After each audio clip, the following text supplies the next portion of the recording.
আসসালামু আলাইকুম। শাহিন ভাই কেমন আছেন?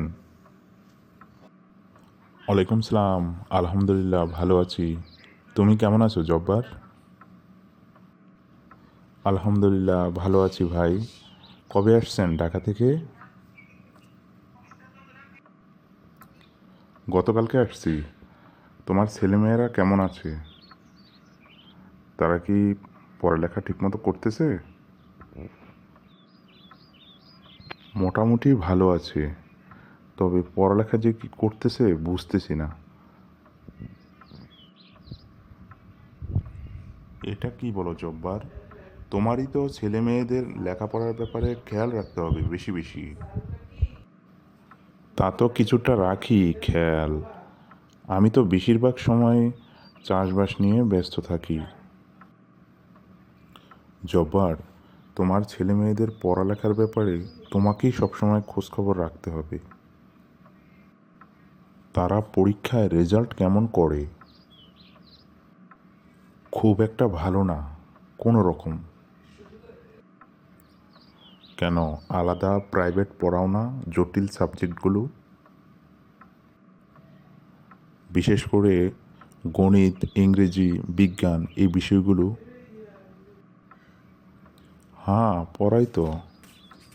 নাকি স্যাররা ঠিকমতো পড়ায় না বুঝতেছি না। এই কথাটা ভুল বলছো জব্বার। এটা একদম বলবে না কখনো, বা চিন্তাও করবে না যে স্যাররা পড়ায় না। স্যাররা ঠিকই পড়ায়। তোমার বাচ্চার তুমি সঠিক খেয়াল রাখো, তাইলে বুঝতে পারবে যে তোমার বাচ্চাই অমনোযোগী রয়েছে পড়াশোনায়। আমার বাচ্চাও রেজাল্ট খারাপ করতো, পরে আমি ওর বিষয়ে খেয়াল রাখলাম।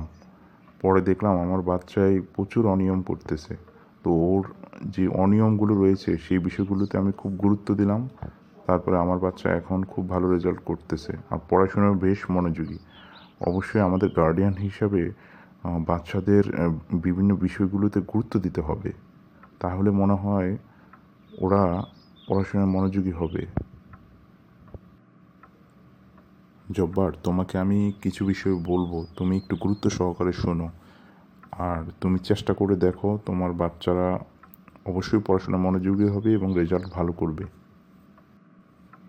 জি ভাই, কোন বিষয়গুলো আমাকে একটু বললে আমি খুব উপকৃত হব। আমার বাচ্চাদের নিয়ে আমি খুব চিন্তায় আছি। প্রথম যে বিষয়টা তোমার খেয়াল রাখতে হবে, তোমার ছেলে মেয়ে নিয়মিত স্কুলে যায় কিনা, নিয়মিত প্রাইভেটে পড়তে যায় কিনা, এই বিষয়টা তোমার অবশ্যই খেয়াল রাখতে হবে। আর বাসায় পড়াশোনার বিষয়ে যে বিষয়গুলো খেয়াল রাখতে হবে, সন্ধ্যায় পড়তে বসে ঠিকমতো পড়ে কিনা রাত 11টা পর্যন্ত, আর ভোর রাত্রে উঠে ফজরের সময় পড়তে বসে কিনা, এই বিষয়টা তোমার নিশ্চিত করতে হবে। তোমার বাচ্চা যদি মোবাইল চালায় তবে সেটা তোমার সবার আগে বন্ধ করতে হবে। কেননা বাচ্চারা মোবাইল ফোনে মানে গেমস খেলার যে একটা প্রবণতা বা আসক্তি, এটা কিন্তু রয়েছে প্রচুর। এটা করা যাবে না। আর বেশি সময় ধরে টিভি দেখতে দেওয়া যাবে না। এই বিষয়গুলো যদি জব্বার তুমি গার্ডিয়ান হিসাবে খেয়াল রাখো, তাহলে তোমার বাচ্চা অবশ্যই পড়াশোনায় মনোযোগী হবে এবং রেজাল্ট ভালো করবেই 100%। একটি বিষয় তোমার সবচেয়ে বেশি গুরুত্ব দিতে হবে, মানে প্রায় মাঝে মাঝে গিয়ে স্কুলে বাচ্চাদের পড়ালেখার বিষয়ে খোঁজখবর নিবা।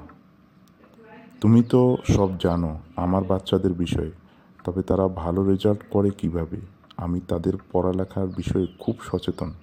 তোমাকেও তাই করতে হবে। তাহলে দেখবে তোমার বাচ্চার 2 মাসের ভিতরেই অনেক পরিবর্তন চলে আসবে পড়ালেখায়। তুমি নিজেই বুঝতে পারবে যে তোমার বাচ্চা কতটা উন্নত হচ্ছে ধীরে ধীরে। জি ভাই, আপনি ঠিক বলছেন। আমি যদি আরও আগে থেকে বাচ্চাদের বিষয়ে এতটা গুরুত্ব দিতাম বা সচেতন থাকতাম, তাইলে আমার বাচ্চারা পড়াশোনায় ভালো মনোযোগী থাকতো এবং রেজাল্টও ভালো করতো। সত্যি আমি অনেক ভুল করছি, বাচ্চাদের বিষয়ে আমার আরও সচেতন হতে হবে গার্ডিয়ান হিসাবে। শাইন ভাই, আপনার সাথে দেখা করতে এসে আমি খুব উপকৃত হয়েছি। ভালো থাকবেন। আজ তাহলে আসি। আল্লাহ হাফেজ। আসসালামু আলাইকুম। ওয়ালাইকুম সালাম। তুমিও ভালো থেকো জব্বার। বাচ্চাদের খেয়াল রেখো আর ওদের পড়ালেখার বিষয়ে খুব ভালো গুরুত্ব দিও।